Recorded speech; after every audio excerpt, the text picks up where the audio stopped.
Bellator 287 Piccolotti versus Barnaoui in the lightweight division. We have 18 fights. Oh my freaking god, 18 fights on this Bellator card. I'm going to give you my prediction and breakdown for every single one of the fights. I'm going to look at the betting odds for every one of the fights as well to give you guys an understanding of maybe a good bet that you're going to be wanting to make for this fight card. And last but not least, we're going to put out our confident picks as well, our most confident picks to our least confident picks for Bellator 287. If you're new to this channel, go down, smash that like button, subscribe with notifications turned on to get notified for when I post new banger videos like this one. And if you want all the bets that I'm going to be making for this Bellator 287 card, click that top link in the description if you want to bet on these fights using the bets that I'm going to be giving you in that top link in the description. Go to the second top link down below for $125 absolutely for free when you sign up, depositing $100 with BetUS using promo code Bert. MMA. After you sign up with all of that, that means we can get into the video. So let's get in to Bellator 287 Piccolotti versus Barnaoui. Start from the prelims, go to the main event. Let's get into it. First fight of the night is, we're not going to be doing those ones, so we'll go on to the light heavyweight division. Oleg Popov and Denis Stojnik in the light heavyweight division. Denis Stojnik, 15-3, 42 years old. And yes, he's fought recently, 1 year, 3 months ago, and 6 months ago against Ivo Cook. Before that, the man had not fought in 6 years and 4 months. He's very old. He's not that very big for this heavyweight division. Oleg Popov also isn't really the biggest guy for the heavyweight division, but the guy has power. Most recently going out there fighting Antonio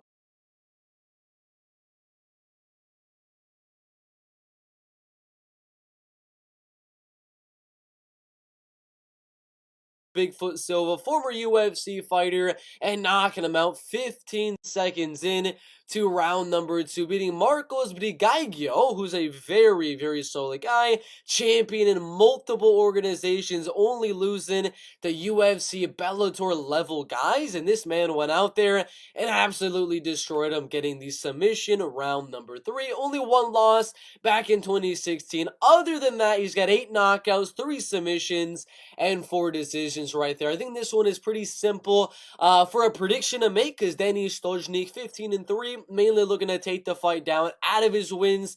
6 by knockout, 5 submissions, and 4 decisions. Usually looking to take the fight down, get your opponents back to the cage, throwing heavy strikes on the feet, get the clinch, double leg, single leg, whatever the case may be. Get on top, mix in the ground and pound before he can get your back, rear naked you, maybe even get on top of you, and ground and pound you to a TKO. But I don't think Denis is going to be able to get the takedown. I do believe Bellator is making this a very, very winnable fight for Oleg Popov, and now it's just to decide KO, TKO, submission, because this dude has only lost to Cain Velasquez back in 2019 and Stefan Struve back in 2009. Not 2019 though. He's been undefeated ever since then, which is just absolutely insane. But I'm gonna have to go.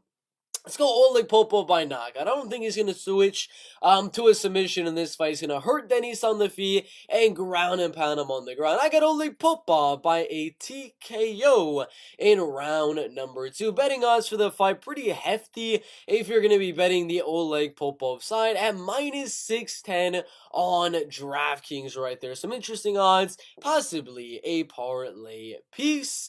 And the best bookie on here has Oleg Popov at -600. Bet online, DraftKings as well as the man, the myth, the legend. DraftKings all have the best line on Oleg Popov. If you want to get that line, go down to the top link, or the second to top link in the description down below to sign up with BetUS, and you'll get some really good odds on Oleg Popov.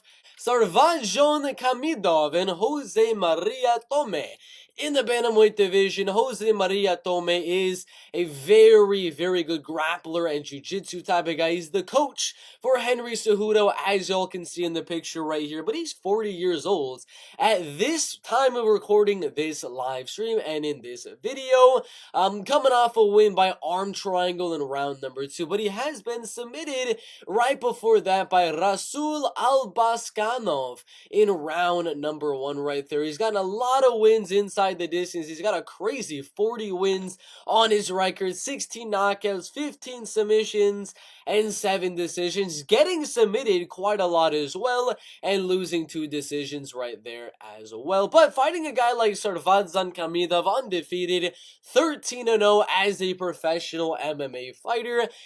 He's on a streak right now. All 6 of his last wins are by unanimous decision. Got a few rear naked choke submissions and guillotines.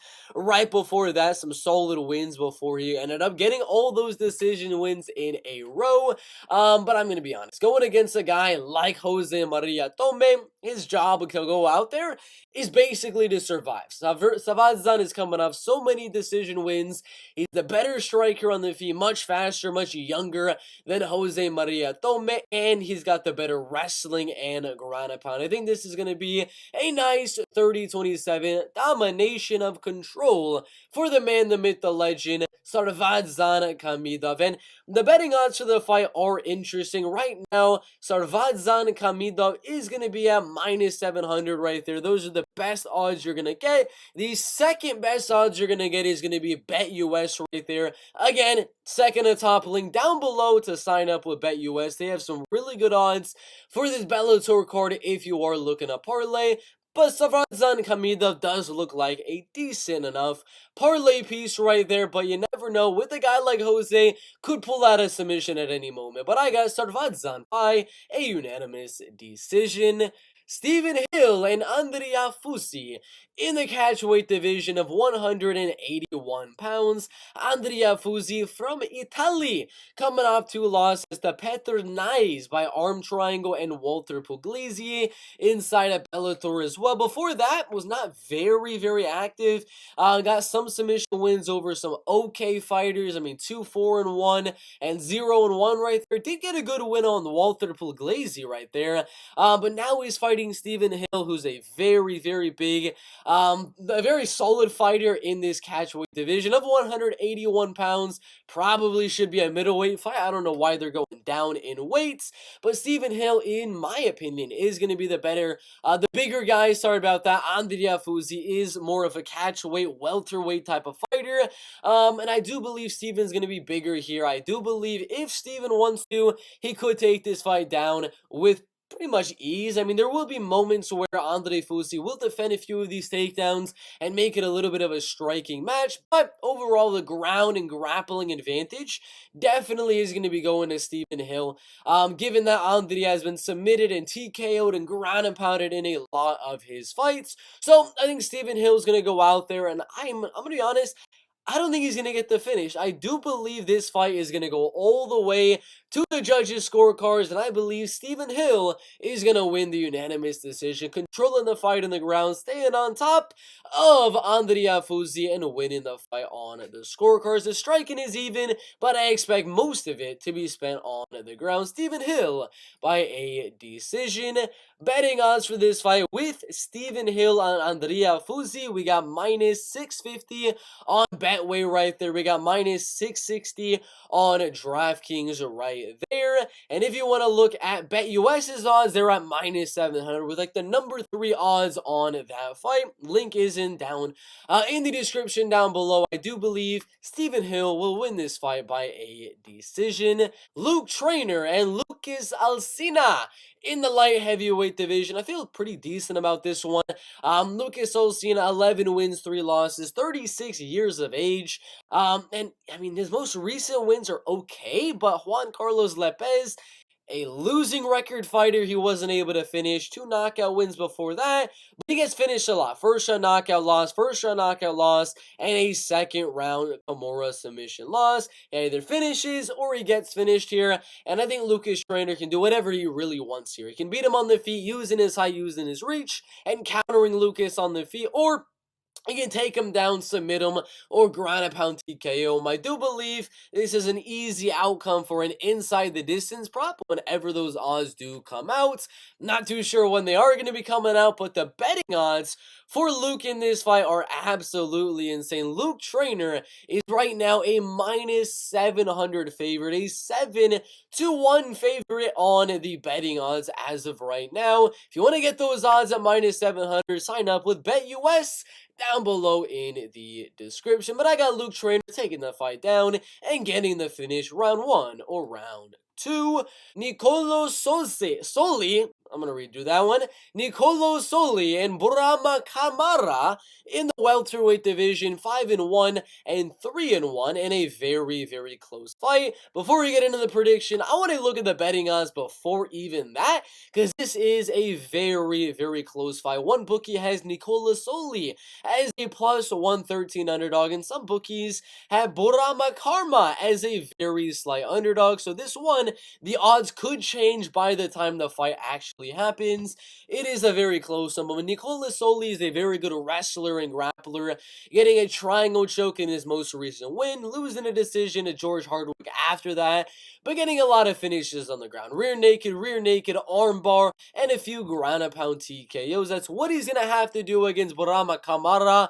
But I think Burama Kamara is going to be able to keep the fight at range in this fight. He's a lot taller, a lot lengthier than Nicolo Soli in this one. I do believe it will be very close when it goes to the judges' scorecards. The fight card is in Italy, so you never know if Nicolo Soli might have a little bit of bias with the referees and the judges and things like that. You never know with that type of stuff. But I think Burama Karma will outstrike Nicolo Soli at range and win a nice 29-28 decision. I know he's got a lot of knockout wins in his MMA career, most recently knocking out Victor Verchetti in, I believe, round 1 or round number 2. But I got a weird suspicion this fight goes all the way, and I'm going to lean Burama Karma to win it by a decision. As I said, the betting odds are very, very close for this one. Underdog is going both ways for Burama Karma and Nicolo Soli. On BetUS right now, they do have Burama Karma as an underdog, so if you want that underdog odds on Burama Karma, because I think he wins, and potentially plus money later on in the week, it's going to be some good odds. So if you want to sign up down below in the second to top link in the description. But I'm going to go Burama Karma by a decision. Simone Biang and Drago Zubko in the light heavyweight division. Drago Zubko, 3 wins, 1 loss. But yeah, they were 3 years ago, 6 years ago, and 6 years ago as well, losing on that same exact night about 6 years ago. So I don't really know where Drago Zubko is at in his MMA career, what he's going to be looking like, or anything like that. But all I do know is Simone Biang is an absolute freak of nature. This dude, it went out there, knocked out Quentin Russo, took his O, beat Vitaly Shemetov, and got a knockout in that fight, and took Luke Trainer's O as well, knocking him down plenty of times in that fight. So I do believe this is going to be a pretty easy win. Simone Biang should be able to go out there and knock out Drago Zubko on the feet. He's faster. From what I've seen of Zubko 3 years ago, he is faster, he hits harder, and I think he's going to outstrike him and KO him in round 1 or in round number 2. For the betting odds, they are, let's see if I can find a minus 380 right there for Simone Biang. If we go on a fight odds right here, let's see if I can find it. Simone Biang is going to be at minus 400 right there. So 4-1 odds on BetUS, and the second to top link down below in the description. Possible decent parlay piece on Simone Biang, but I got him in round 1 or round number 2. Eveland and Walter Cogliandro in the featherweight division. Walter, 11 wins, 3 losses, and 1 draw. About 31 years old right now. And guess what? The man's Italian, so you never know. Again, if the fight does go to a decision, he's won split decisions in the past against Stan Sarami right there. He won another one against Greg however you say that one, and against Teodori Scolieri right there. So a lot of split decisions, seems a little bit fishy. you never know, there could be another split decision for Walter Cogliandro in this one. But if I'm Walter, I'm probably not looking to strike with Eveland doing this fight. I'm probably looking to go out there, pressure him on the feet, and maybe mix in some takedowns and wrestling to win the fight on the ground. But I'm going to be honest, given the bias that Walter is going to have in Italy, it makes my prediction a little bit harder. But I still believe Eveland should be able to outstrike him on the feet. I think the fight goes all the way to the judges' scorecards. But Eveland, even though he's 36 years old, I know that, he's a lot bigger. He's a natural lightweight fighter, and he's coming down to the featherweight division. I think he's going to hit harder, land more volume, and as surprisingly as it is to say, a 36-year-old is probably going to be a little bit faster than the 30-year-old Walter Cogliandro. So I'm going to go Eveland by a decision. Betting odds have Eveland at -185, -200, around that range. And it is a very interesting fight between the two. I believe the odds are going to shrink the closer the fight gets, so I wouldn't bet it now. I would wait a little bit, but right now, I got Eveland winning by unanimous decision. Chiara Panko and Manuela Marconeto in the strawweight division. You know, they're both from Italy, so there's no bias if it hits the judges' scorecards, but 5'4" and 66-inch reach for the 26-year-old Chiara Panko with 7 wins and 3 losses. Very good wrestling, very good grappling, only losing close decision to Karolina Wolszczyk, who's currently a UFC fighter, and then to Danny McCormack right there, who is 5-2 and has only lost to Stephanie Page inside of Bellator. And then she lost to veteran Magdalena Sormova, who is 11-4 right there and only loses to high-level fighters in her career. She's a really good wrestler, very solid grappler. Manuela Marconeto is also a very solid wrestler and grappler. Could be able to take the fight down and control it on the ground as well. But if I'm her, I'm trying to outstrike her opponent in Chiara Panko. And the betting odds are insane. In my opinion, Chiara Panko's at -260. On the betting odds right there is absolutely nuts, in my opinion. Definitely an underdog bet or pass, given Manuela could go out there and outstrike Chiara Panko on the feet while defending the takedowns. But I'm still ever so slightly going to be leaning Chiara Panko to end up landing those takedowns and control the fight on the ground and win a very controversial 29-28 split decision inside of Bellator. Now, some of the betting odds are very, very interesting. The biggest plus money you're going to get is on FanDuel at +205. But if you want something similar at +180 right there, which is still crazy value for Manuela Marconeto, it is going to be on BetOnline in the second top link down below in the description. But I'm going to lean Chiara Panko. It's underdogger pass, though, in my opinion. Thibault Gouti and Alfie Davis in the lightweight division. Very close fight in my opinion. Alfie is definitely going to be the better striker, mainly going out there to have that karate style game plan, a leg kicking you, body kicking you, front kicking you, and using his speed to get in and out very, very fast. He's younger, he's taller, not as lengthy as Thibault Gouti, but he is going to have the striking advantage. Thibault is going to be the better wrestler and the better grappler, though, in my opinion. Has a lot of ground and pound TKO wins in his career, and his striking really isn't that bad, if I'm being quite honest with you. A lot of people going for the underdog in Davis in some other videos that I've seen, but I'm going to stick with my guts here. I think Thibault Gouti should be able to mix in those takedowns on Alfie Davis in this fight and control the fight on the ground. Alfie will have his moments on the feet, but I think Gouti with the ground and pound and keeping the striking relatively even should get him the win on the judges' scorecards.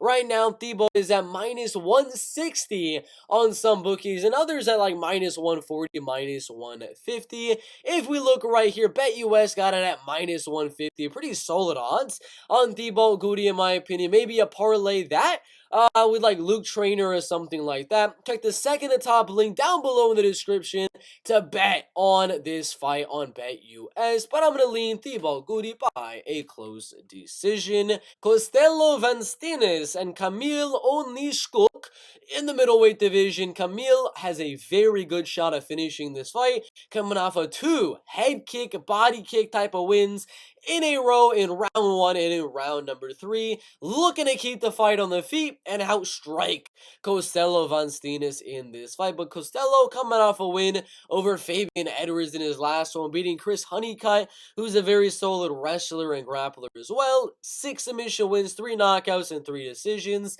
Do believe he's going to be able to get the fight to the mat and control Camille ONeal. I don't think he gets the finish. Camille is very solid at submission defense and staying out of danger on the ground, so I'm going to agree with the Tapology votes.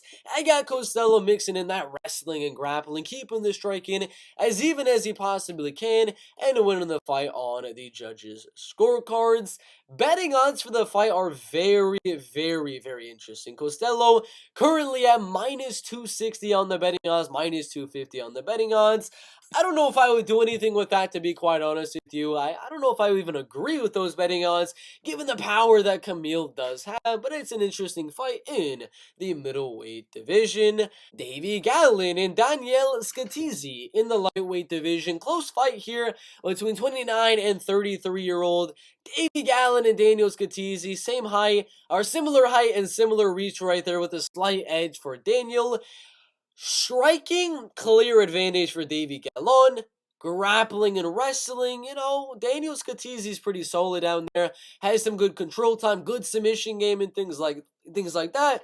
Was able to survive against Vladimir Tolkov and make it a decently interesting matchup as well. But it seems fairly obvious, I think. Daniel Catizzi, even though he's got good grappling, good wrestling, able to get a few submissions and ground and pound TKOs in his career. Guys like Alfie Davis, like Charlie Leary, like Jarrah Hussein Al-Salawi, guys that were able to keep the fight on their feet and strike.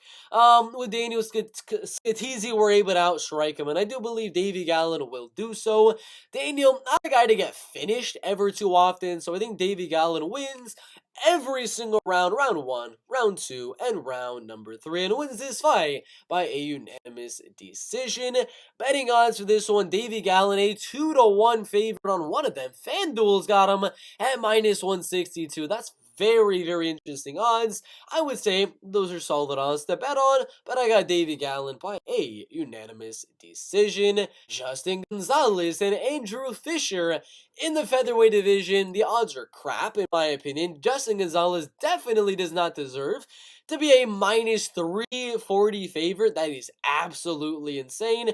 Huge plus money odds on plus 260, plus 220, and things like that for Andrew Fisher. Now, even though I say there's some good odds on Andrew Fisher because he's scrappier, he is able to make it a dirty fight in the clinch and with the wrestling and things like that, I'm still gonna lean Justin Gonzalez to win. But I think if you're gonna bet on it, dude, for sure, put a little bit on Andrew Fisher, or just don't bet the fight at all, because it is a very close one. Justin only losing to Aaron Pico by decision, and he's not really getting many finishes of his own, getting 2 split decisions in Bellator and losing a unanimous decision in Bellator. I don't think he finishes Andrew Fisher, but I think he'll throw more volume on the feet, outland Andrew will make it a little bit dirty, and win round number 2. But Justin outvolumes him round 1 and outvolumes him in round number 3 to win a close 29-28 decision. Again, betting odds are bad. No, we're not betting on Justin Gonzalez.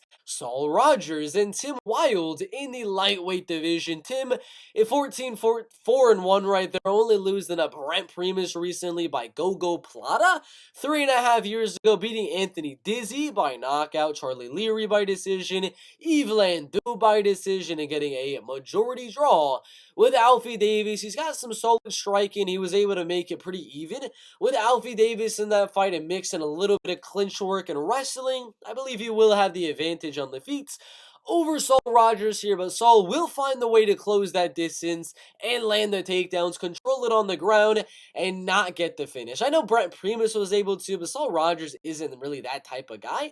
Few rear nakeds in his career, but decision on Aiden Lee and a decision on Georgi Karakanyan. I think Saul will control 2 out of 3 rounds and get a 29-28 decision. Betting odds on this one are rough. Minus 380 for Saul Rogers. I don't know about that.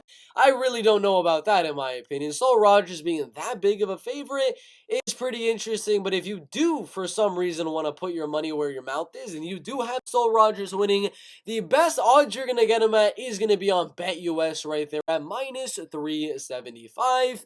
If you want to click that link down below in the description, it's the second to top link, and if you want to bet on Saul Rogers and all the other fights on this card, you can use the link in the description using promo code BERTMMA when you sign up. And you can bet on BetUS, make some money. But again, I don't think Saul Rogers would be a good bet to do that on, because his odds, even at minus 375, aren't really that good. Maybe a decision prop if those odds do come out. Right now, I don't really like it. I really don't like it, in my opinion. Fabian Edwards and Charlie Ward in the middleweight division. Charlie Ward from Ireland, lad, is on a 3-fight win streak, first round knockout, 2 decision wins in a row, and losing a decision to Pietro Penini. He's 41 years old. He's about 11 or 12 years older than Fabian Edwards. Fabian is taller. He's lengthier. He's the better striker. Come on, guys. This will stay on the feet, and Fabian will strike with him for a little bit, make it an interesting chess match type of a thing. And once he finds that range in round number 2, gonna crack the chin of Charlie Ward and knock him out in round number 2. Betting odds are interesting. I mean, 5-1 on some bookies for Fabian Edwards. He is a huge favorite on this fight. I do lean Fabian, but parlay piece, I think not. Adam Piccolotti and Mansour Benoit in the lightweight division. I am going to go Mansour Benoit to win this fight. He's 30 years old, only losing a top tier, top level guys like Ivan Butchinger, who's Octagon's champion, Mateusz Gamrot, a UFC fighter fighting in the top 10 of the lightweight division, Islam Makhachev, the best lightweight in the world, and Kevin Lee. And if you look at these, decision. Even Islam Makhachev was unable to finish the man, the myth, the legend, Mansour Benoit, which is absolutely insane.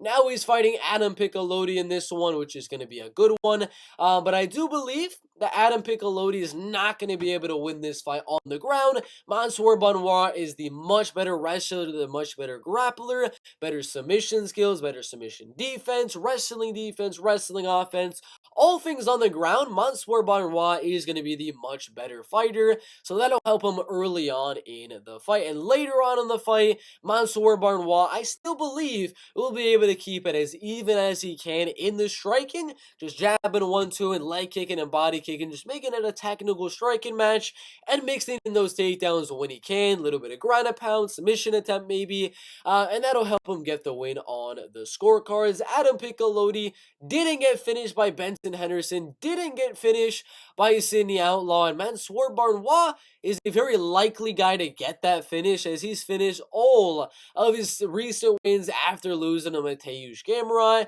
But I think the fight goes to a decision. I got Mansour Benoit winning 4 rounds out of 5 rounds and winning by unanimous decision. Betting odds minus 135 at best for Mansour Benoit, minus 145 on a few of the other ones. Decent odds. Yeah, decision slash submission prop, if that's a thing, will definitely have some value. But it's a good fight. Definitely going Mansour Benoit by a decision. That is it for the full card prediction. Bellator 287. Piccolotti versus Benoit. I got the man, the myth, the legend, Mansour Benoit winning by decision. Fabian Edwards by knockout. Saul Rogers by decision. Gonzalez by decision. Davy Gatlin by decision. Costello Van Steenis by decision. Thibault Goudy by a decision. Chiara Panko by a decision. Eveland by a decision. Simon Biang by KO round 1, round 2. Brahma Karma by a decision. Luke Trainer round 1, round 2 finish. Stephen Hill winning that one by a decision. Sarvadzan Kamida by a decision. And Oleg Popov round 1 or round number 2. Those are the predictions. Like and subscribe, and we'll see you in the next one.